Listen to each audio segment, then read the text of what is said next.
I mean, it's the botanicals are definitely a key part, and I think part of it, or I mean, really all of it, I think is just I have always stayed very true to my mission. You know, my mission is to be in service to the plants. My mission is to bring education, information, experience, healing, whatever it is from the plant world into our physical reality as human beings. And so over time, like earlier in the process, a lot of my time was just spent kind of educating people about the botanicals I was using. Like we use ashwagandha, we use ginkgo and reishi mushroom and burdock root, and these different things. And so most of my clients are just like, I don't even know how to pronounce this. Like, what is this? And then after about, I'd say 8 to 10 years into the business, people would be like, oh my gosh, that has ashwagandha in it. I take ashwagandha every day, and they were starting to make those connections, and they were starting to use those plants in other ways. And then fast forward to now where, yes, the space is very crowded, but we are still, I make this stuff still in my own private lab. I work from the plants forward. I make all of my own extractions. I do Reiki energy work on all of the products, on the ingredients. I do other styles of energy work on the products and the ingredients um, to just preserve their vibrational fields. We have our whole lab and business and everything blessed by Buddhist monks every year. um, we integrate some of these other traditional medicine systems that are important in herbalism, and we keep those alive in our practice and in our manufacturing. So it's not some cream that's coming out of some gigantic kettle that makes 20,000 gallons of cream at a time in some factory that's on the outskirts of some city that, is being made by people who are, just there to do their job, to do what they to manufacture in that way, but maybe don't have a connection to botanical medicine or necessarily wellness. Maybe they're just more into it because of the formulation and manufacturing side that interests them. Supply streams, things like that. Like there's a lot of different calls into manufacturing. So I think my differentiating factor is really to just stay tuned in to the energy of the plants, their properties, their medicinal benefits, keep that key, keep that present, keep that forward.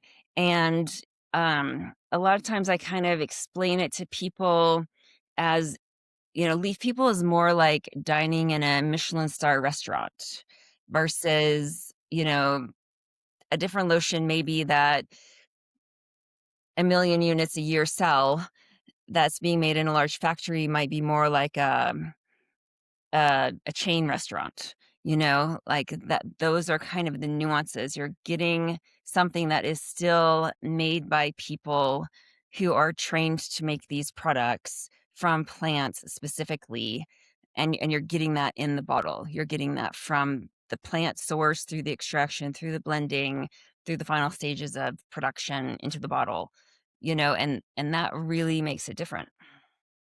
I love what you said about being plant forward. I think that's such a beautiful way to put it. I'm such a huge plant person myself. I have a gigantic garden, and I'm that person too that I'm like, yeah, it's like, you look around the natural world and it's like we need to honor this more, really think about what we're doing. And the animals also are very happy about it because I know your products are also vegan and cruelty free, which is the only products I'm looking for at this point in my life. I just don't see a need to use anything else, especially with all of the developments and what we know now. It's like there's just no need for any of that. You made a comment earlier that I have to ask you about doing Reiki blessings on the actual ingredients and in the production. So what does that look like? So, yeah, I do meditation practice every morning myself before I go into work, and open what I call my channel, the energy channel. And then depending what I'm making, sometimes I'll put in a little bit more of like a healing energy. Like we have some formulas for lymphatic flow, for instance, or that are geared more towards like helping the skin recover from being really stressed, things like that. So I might do more of a healing flow, energy flow into that. All the energy comes out through my hands. Um, Sometimes I'll make it like for some of our, I'm not supposed to say these words, but like our anti-aging type formulas or things with stem cells that are really to kind of bring out that youthful glow in the skin or help with the skin regenerating. I might do more of a strengthening style healing energy into it.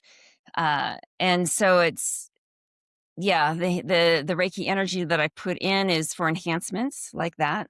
There's also a lot of energy as well as within the formulations to enhance the communication between the ingredients. And this is something that is taught in herbal medical school that you don't usually get at all if you use ChatGPT or Google. But there's aspects of formulation where you want the formula to be balanced, both in its energetics, but then also like in its hierarchy and how the different plants communicate to each other.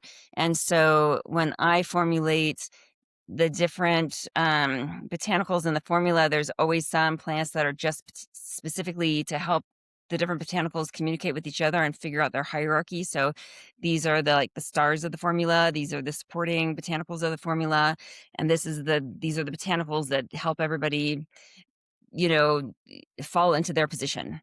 And so there's also a lot of energy work around that too, that there is cohesiveness, coherence within the formula, that the blending is harmonious and strong and can be easily absorbed by the person using it in the right amounts to the right layers of the skin, things like that.